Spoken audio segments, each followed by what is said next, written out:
ഇന്നൊരു simple chicken noodles ഉണ്ടാക്കിയാലോ, അതും വീറ്റ് നൂഡിൽസ് വെച്ചിട്ട്. അപ്പോൾ ഇതാണ് നമ്മുടെ വീറ്റ് നൂഡിൽസ്. അപ്പോൾ ഞാനിതൊന്ന് കുക്ക് ചെയ്യട്ടെ. നമ്മൾ ചതിക്കപ്പെട്ടു. എന്താണെന്നറിയോ, ഞാൻ വിചാരിച്ചിട്ട് മസാല കാണും, ഇതിനകത്ത് മസാല ഇല്ല, ഓൺലി നൂഡിൽസ് മാത്രമേ ഉള്ളൂ.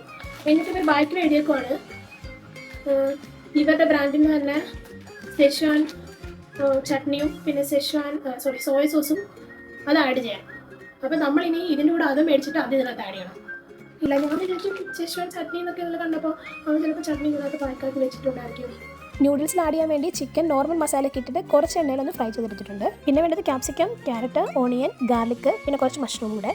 ആദ്യം നമുക്ക് ഗാർലിക്ക് നന്നായിട്ട് വഴട്ടാം. അതിനുശേഷം ഓണിയനും ക്യാരറ്റും ഇട്ടിട്ട് നന്നായിട്ട് വഴറ്റിയെടുക്കാം. അതിനുശേഷം ക്യാപ്സിക്കം ഇട്ട് കൊടുക്കാം.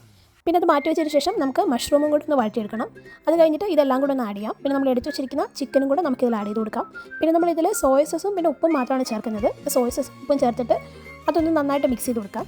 അതിനുശേഷം നമ്മൾ വേവിച്ച് വെച്ചിരിക്കുന്ന നൂഡിൽസ് ഇതിൽ ആഡ് ചെയ്തിട്ട് നമുക്ക് നന്നായിട്ട് മിക്സ് ചെയ്ത് കൊടുക്കാം. അപ്പോൾ ഇത്രയേ ഉള്ളൂ പരിപാടി. പിന്നെ വീട്ടിൽ ആയതുകൊണ്ട് എനിക്കിങ്ങനെ ടേസ്റ്റ് വ്യത്യാസമൊന്നും തോന്നിയില്ല, നല്ല ടേസ്റ്റ് ഉണ്ടായിരുന്നു. മേ ബി ചിക്കനും ഇത്രയും വെജീസും കൂടെ ഇട്ടതുകൊണ്ടായിരിക്കും. അപ്പോൾ നിങ്ങൾ എന്നാലും ഒന്ന് ട്രൈ ചെയ്ത് നോക്കൂ.